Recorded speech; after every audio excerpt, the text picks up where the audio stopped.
asabathum musibatun qalu inna lillahi wa inna ilaihi raji'un ulaika alaihim salawatu min rabbihim wa rahmah wa ulaika humul muhtadun. Dan sungguh kami pasti akan memberikan cobaan kepada kalian semua dengan sedikit ketakutan, kekhawatiran, kelaparan, kekurangan harta dan jiwa dan buah-buahan. Dan beritakanlah berita gembira kepada orang-orang yang sabar, yaitu orang-orang yang apabila ditimpa musibah mereka mengucapkan kami milik Allah dan kami akan kembali kepada Allah. Mereka itulah yang akan mendapatkan keberkahan yang sempurna dan rahmat dari pencipta atau Rabb mereka. Dan mereka itulah orang-orang yang mendapat petunjuk.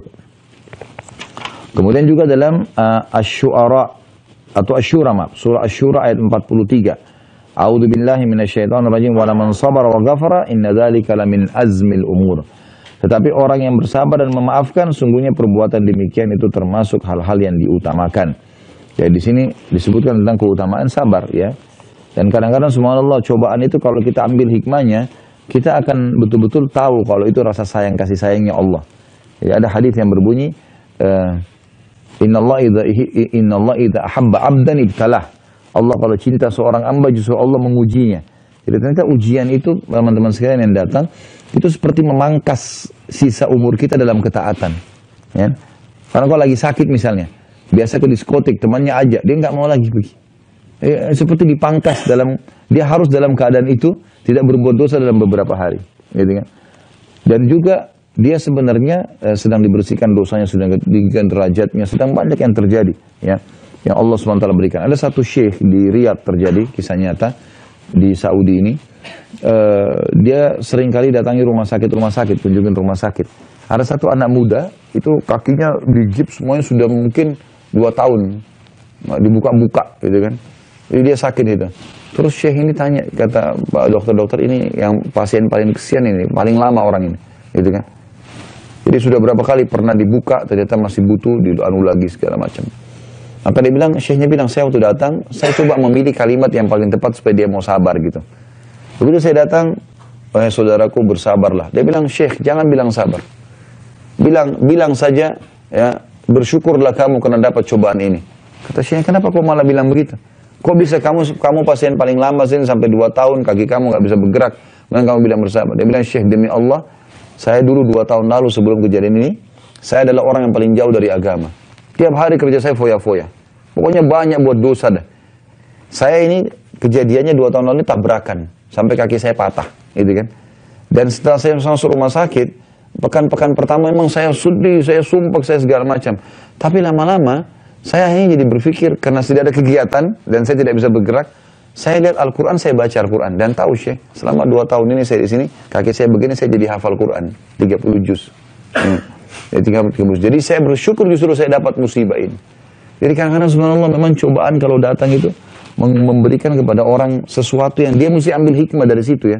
Tidak selamanya harus sangka buruk dengan sang pencipta Allah SWT. Jadi Allah SWT memberikan yang terbaik. Kemudian surah Al-Baqarah 153 juga berbunyi A'udzubillahi minasyaitonirrajim ya ayyuhalladzina amanu ista'inu bis-sabri was-shalah innallaha ma'as-sabirin. Hai orang-orang beriman, jadikanlah sabar dan salat sebagai penolongmu. Sesungguhnya Allah beserta orang-orang yang sabar. Rasulullah SAW bersabda was-sabru dhiya, sabar itu adalah cahaya kehidupan. Hadis Muslim nomor 223. Juga dalam sabda beliau dari hadis Suhaib radhiyallahu anhu bahwasanya Rasulullah SAW bersabda ajaban li amril mu'min inna amrahu kullahu khair wa laysa dzalika li ahadin illa lil mu'min in asabathu sarra syakar fakana khairan lah wa in asabathu dharra'u sabar fakana khairan lah. Urusan seorang mukmin itu sungguh menakjubkan karena setiap urusannya selalu baik. Dan hal ini tidak didapatkan kecuali bagi seseorang orang mukmin. Jika ia dikaruniai kelapangan maka ia bersyukur dan ini syukur lebih baik baginya, dan jika dia ditimpa suatu penderitaan maka dia bersabar dan ini lebih baik baginya.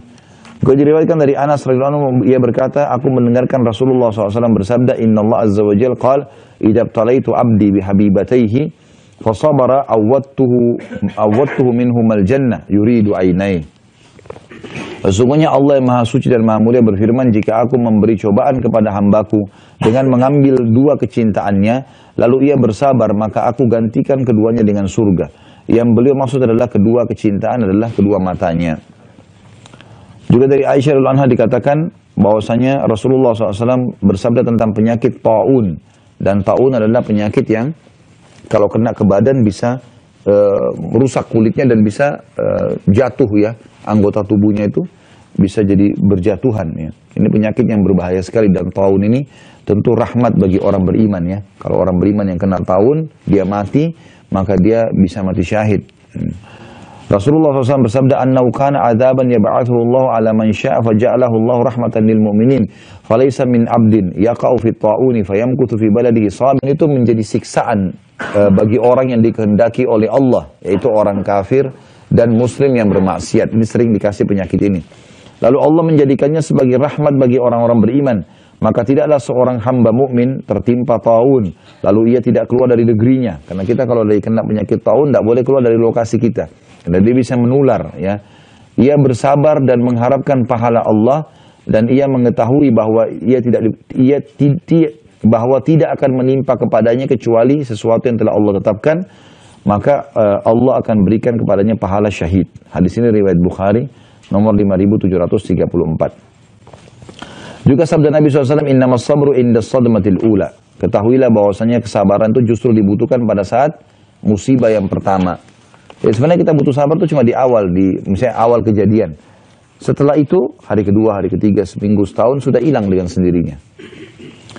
Diriwayatkan juga dalam hadis Abu Hurairah dan Abu Sa'id Al-Khudri radhiyallahu anhuma, bahwasanya Nabi SAW bersabda, "Ma yusibul muslimya min nasabin, wala wasabin, wala hammin, wala huznin, wala adhan, wala ghammin, hatta syaukati yushakuha illa kaffarallahu biha min khatayahu." Tidaklah seorang muslim ditimpa kepenatan, penyakit, kegelisahan, kesedihan, sakit hati, dan duka cita, hingga duri yang menyakitinya, kecuali dengannya Allah akan menghapus dosa-dosanya. Hadis ini riwayat Bukhari nomor 5641 dan 5642, dan Imam Muslim nomor 2573. Juga Abdullah bin Mas'ud meriwayatkan radhiyallahu anhu bahwasanya Rasulullah SAW bersabda, "Ma min muslimin yusibuhu adan min maradin, fama siwahu illa hattallahu sayyiatihi kama tahuttu syajaratu warakaha." Tidak ada seorang muslim yang terkena gangguan berupa penyakit atau selainnya, kecuali Allah menggugurkan kesalahan-kesalahannya seperti pohon menggugurkan daunnya. Hadis ini riwayat Bukhari nomor 5647, 5648, dan Imam Muslim 2571. Juga diriwayatkan dari Aisyah radhiyallahu anha, ia mengatakan bahwasanya Rasulullah SAW bersabda, "Mamin muslimin yushaku syaukatan, fama fauqaha illa kutibat lahu biha darajatun wa muhiyat anhu biha khati'ah." Tidak ada seorang muslim pun yang terkena duri atau yang lebih dari itu, kecuali ditentukan baginya satu derajat dan dihapus karenanya suatu kesalahan. Hadis ini riwayat Muslim nomor 2572. Abu Hurairah juga meriwayatkan bahwa Rasulullah SAW bersabda, "Man yuridillahu bihi khairan yusib minhu." Siapa yang Allah kehendaki kebaikan baginya, maka Allah akan mengujinya. Ya. Sebagaimana sudah kita jelaskan semua, intinya adalah masalah kesabaran di sini. Ya. Dari Anas juga radhiyallahu anhu disebutkan hadis, "Inna idzamal jazai min idzamil bala, wa inna Allah idza ahabba qauman ibtalahum faman radiya falahu ridha wa man sakhita falahu sakht." Sesungguhnya balasan yang agung itu akan didapat karena ujian yang berat. Dan sesungguhnya Allah apabila mencintai satu kaum, maka dia akan menguji mereka. Barang siapa yang ridho terhadap ujian itu, maka Allah pun ridho kepadanya. Dan barang siapa yang marah karenanya, maka Allah pun murka kepadanya. Jadi harusnya kita disuruh sabar, terima sebagai cobaan dari Allah. Karena kita berkeluh kesah pun tetap akan berlalu. Kata Umar bin Khattab radhiyallahu anhu, siapa yang ditimpa musibah, kemudian dia bersabar, dia terima sebagai cobaannya, maka dia akan mendapatkan pahala dan solusi dari musibahnya. Tapi kalau dia berkeluh kesah, dia akan mendapatkan dosa. Allah murka dengan dia. Allah lagi uji, kenapa dia nggak mau? Gitu kan? Seperti orang kalau kuliah nggak mau diuji, nggak ada ujiannya. Mau naik kelas tiba-tiba, haruslah naik kelas diuji dulu, gitu kan?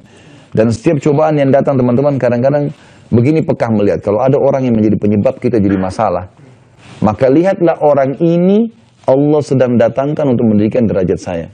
Jangan anggap dia musuh. Udahlah, oh ini Allah jadikan penyebab. Kadang-kadang mungkin istri, suami, kadang-kadang anak, kadang-kadang orang terdekat, kadang-kadang teman membuat kita jengkel, kita nggak salah. Maka yakinlah teman-teman, ini datang sebenarnya orang-orang ini untuk ini Allah jadikan mereka penyebab kita saja untuk mendapatkan derajat yang tinggi. Jadi jangan semuanya kita keluh kesahkan, ambil hikmahnya dari situ. Dari Musa bin Sa'ad dari bapaknya radhiyallahu anhuma, ia mengatakan, aku berkata, wahai Rasulullah, manusia mana yang paling berat ujiannya? Rasulullah SAW menjawab, ya, al-anbiya'u thumma al-amthalu fal-amthal fayubtala ar-rajulu ala hasba dinihi fa in kana fi dinihi sulba ishtadda bala'u wa in kana fi dinihi riqqatun ubtuliya ala hasbi dini fama yabrahu al-bala'u bil 'abdi hatta yatrukahu yamshi 'ala al-ardi ma 'alaihi khati'ah. Kata Nabi SAW, yang paling berat adalah para nabi-nabi. Jadi jangan kita anggap nabi-nabi itu nggak ada cobaannya. Nabi Muhammad SAW menghadapi masalah dengan istrinya. Ya, pernah para istrinya sepakat untuk minta dinaikin nafkah sampai Nabi SAW memboikot mereka sebulan, gitu kan? Nabi SAW pernah menghadapi banyak kasus dalam masalah rumah tangga, menghadapi orang di sekitarnya kaum munafikin, sahabat-sahabat yang mengaku sahabat Nabi SAW, tapi mereka orang munafik, seperti Abdullah bin Abi Salul ya, dan grupnya. Kemudian Nabi SAW juga pernah menang dalam perang, pernah kalah. Nabi SAW sakit. Sampai Nabi pernah sakit demam, teman-teman sekalian. Kata seorang sahabat, saya lupa namanya. Dia nyentuh badan Nabi, dia mengatakan, saya temukan badan Nabi seperti api. Lalu saya mengatakan, ya Rasulullah, Anda panas sekali. Kata Nabi SAW, sesungguhnya aku diuji 2 kali lipat dari apa yang diujikan kepada kalian. Ya. Sampai sahabatnya mengatakan, ya Rasulullah, berarti Anda juga dapat 2 kali lipat pahala. Kata Nabi SAW, iya. Juga mendapatkan 2 kali lipat pahala. Gitu. Kemudian orang yang seumpama dengan mereka, maksudnya orang-orang yang dekat dengan para nabi-nabi, cobaannya juga berat.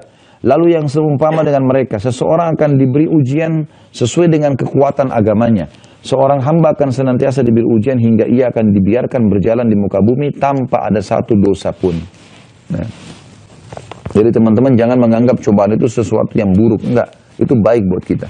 Dan dalam hadis yang lain dikatakan Allah tidak akan menguji hamba melampaui kapasitasnya. Jadi pasti kalau kita sedang dicoba, pasti kita mampu itu. Dan siap saja, saya ada cobaan lagi, ada cobaan lagi, itu udah biasa. Hadapi saja. Yang penting kita dalam keadaan benar, yakinlah.